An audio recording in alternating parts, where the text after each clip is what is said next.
예, 안녕하십니까. 신작가입니다. 오늘은 니체의 초인 사상에 대해서 한번 공부하는 시간을 갖도록 하겠습니다.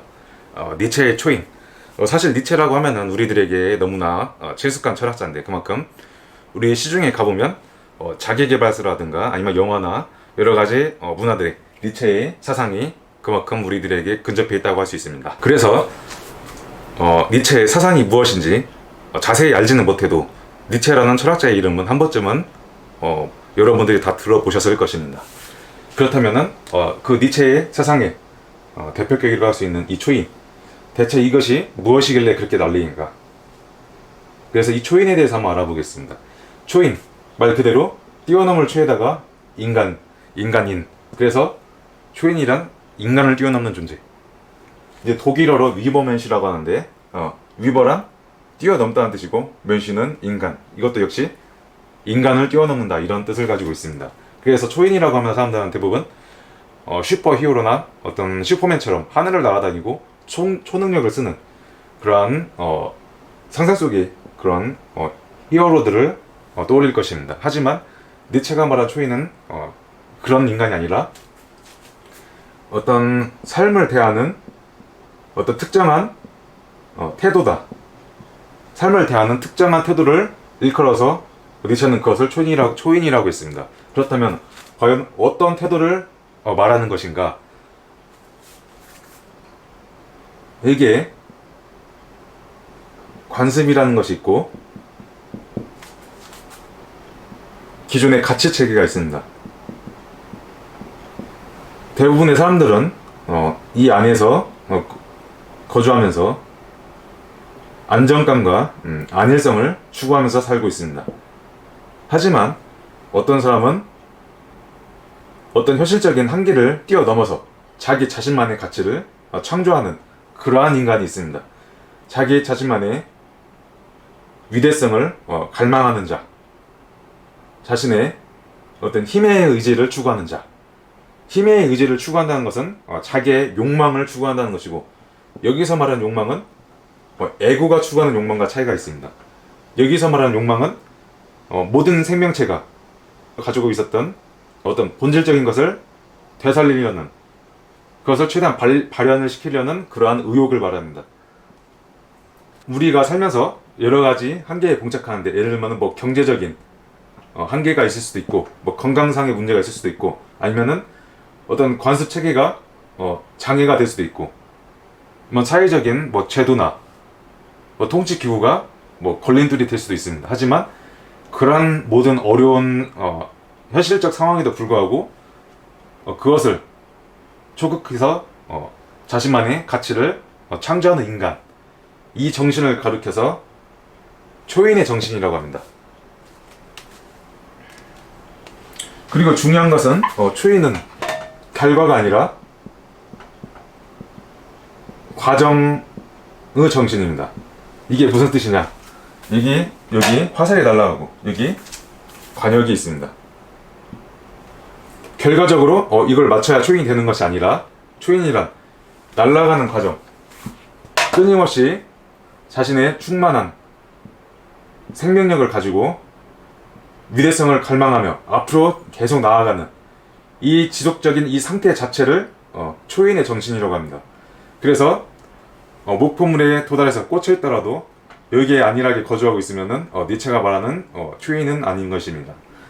그래서 이 화살이 여기에 이 목표물에 꽂힐지 아니면은 꽂히지 못할지, 이것은 우리가 알 수 없지만 자신의 위대성을 끊임없이 갈망하며 충만한 생명력으로 계속 나아가는 이 정신, 그 자체를 초인의 정신. 그래서 초인이라는 것은 최근에 와서 초인이 아니라 뭐 극복인, 이런 표현을 많이 씁니다.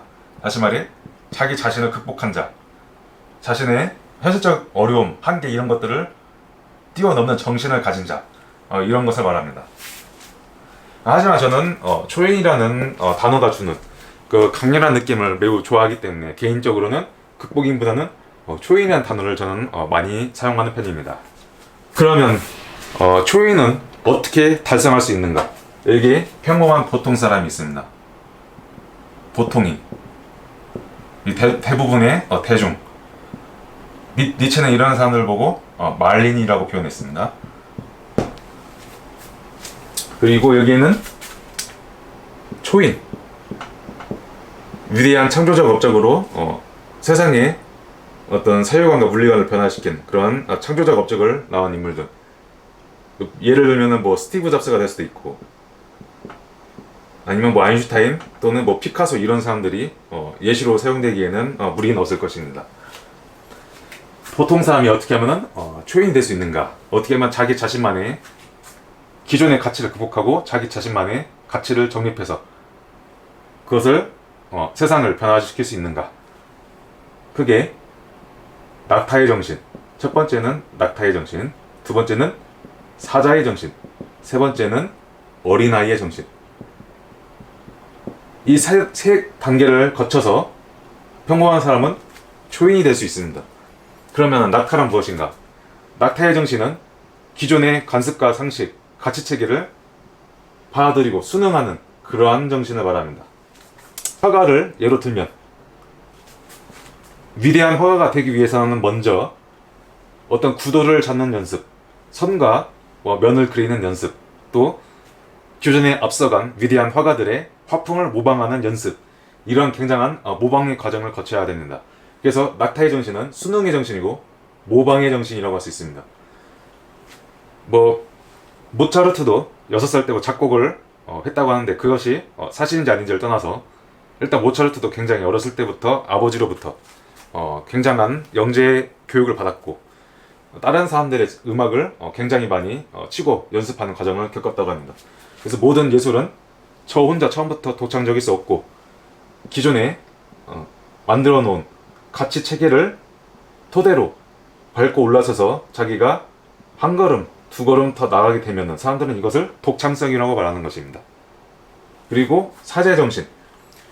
기존의 관습과 상식을 통달해서 기존의 화풍을 통달해서 완벽하게 묘사할 정도가 됐다. 이제 그러면은 자기 자신만의 고유한 화풍을 만들기 위해서 모험을 시작해야 됩니다.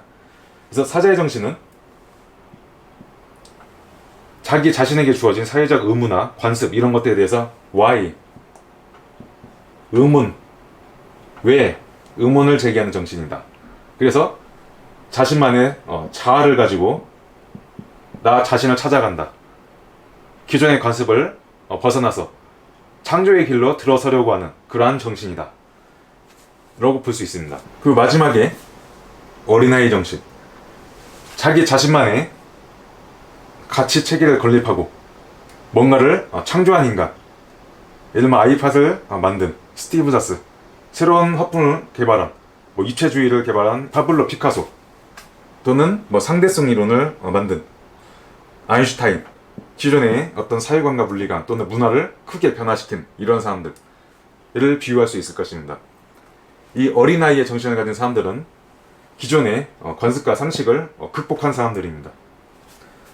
실제로 피카소는 나는 어렸을 때 라파엘로만큼 정밀한 묘사를 할 수 있었기 때문에 난 천재가 아니었다. 그래서 나는 평생 어린아이처럼 그림을 그리기 위해 노력을 해야 했다. 우리의 어떤 인류사를 변화시킨 천재들을 보면은 대부분 어린아이와 같은 정신을 가지고 있는 경우가 굉장히 많습니다. 사자는 사회적 관습체인 어떤 용이라는 거대한 강자 앞에서 무릎을 꿇고 언제든지 불안을 극복하지 못하면 낙타로 퇴보할 수 있는 불안한 존재지만 어린아이는 이 사회적인 관습의 집합체인 용에 맞서면서도 용을 수직의 대상이 아닌 수평적인 관계로 받아들임으로써 놀이의 대상으로 삼는다. 그래서 완전히 초극을 하는 그러한 존재다. 이런 의미에서 어린아이는 초인이라고 할 수 있다.